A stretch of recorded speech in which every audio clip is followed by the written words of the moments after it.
ഇന്നൊരു അവിയലിൻ്റെ റെസിപ്പിയാണ്. ഞാൻ അവിയൽ തയ്യാറാക്കുന്ന സമയത്ത് ചെറിയൊരു കപ്പ കൂടി ചേർക്കാറുണ്ട്. അന്നേരം അവിയലിന് ഒന്നുകൂടെ ഒരു ടേസ്റ്റ് കിട്ടും. അതുപോലെ തന്നെ പച്ചക്ക കുറച്ച് കൂടുതൽ ചേർത്താൽ അവിയൽ നന്നായിട്ട് കുഴഞ്ഞു കിട്ടും. കുറച്ച് കശുവണ്ടി പരിപ്പ് വെള്ളത്തിലൊന്ന് സോക്ക് ചെയ്ത് വെക്കണം. ഒരു പാനിലേക്ക് ഓയിലൊഴിക്കുക. പച്ചക്കറിയും കശുവണ്ടി പരിപ്പും ചേർത്ത് ഉപ്പും മഞ്ഞൾപ്പൊടിയും ആഡ് ചെയ്തതിന് ശേഷം അടച്ചു വെച്ചൊന്ന് വേവിക്കുക. ഒട്ടും തന്നെ വെള്ളം ചേർക്കരുത്. തേങ്ങ രണ്ടായിട്ടാണ് അരച്ചെടുക്കേണ്ടത്.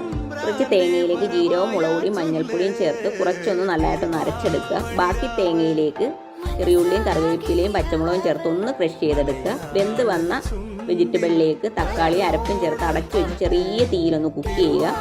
ചെറിയ ഉള്ളി തിന്നായിട്ടൊന്ന് അരിഞ്ഞെടുക്കണം. അതിലേക്ക് കുറച്ച് വെളിച്ചെണ്ണ ഒഴിച്ച് മിക്സ് ചെയ്ത് മാറ്റി വെക്കുക. പുളിക്ക് വേണ്ടിയിട്ട് കുറച്ച് പുളിവെള്ളം ആഡ് ചെയ്യുക. കറിവേപ്പില, ചെറിയ ഉള്ളി, പച്ച വെളിച്ചെണ്ണ ആഡ് ചെയ്യുക. കുറച്ച് കശുവണ്ടിപ്പരിപ്പും ആഡ് ചെയ്യേണ്ടതാണ്. ഓക്കെ.